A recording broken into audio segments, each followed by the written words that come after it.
হুজুরের বাড়ির যদি ডিশের লাইনে তার দেখে কয় হায় হায়, হুজুরও টিভি দেখে কে?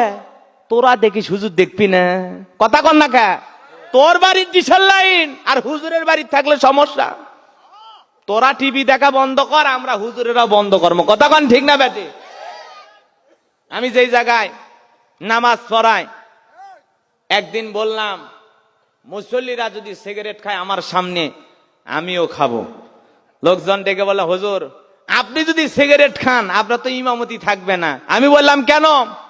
তোমরা সিগারেট খাও সমস্যা হয় না, আর আমি খেলে আমার ইমামতি থাকবে না। তা কেন? তোমাদের জন্য হালাল আর আমার জন্য হারাম। আমার একটা মুসল্লি যদি আমার সামনে সিগারেট খায় আমিও একরে মসজিদের ভিতর ঢুকে খাবো।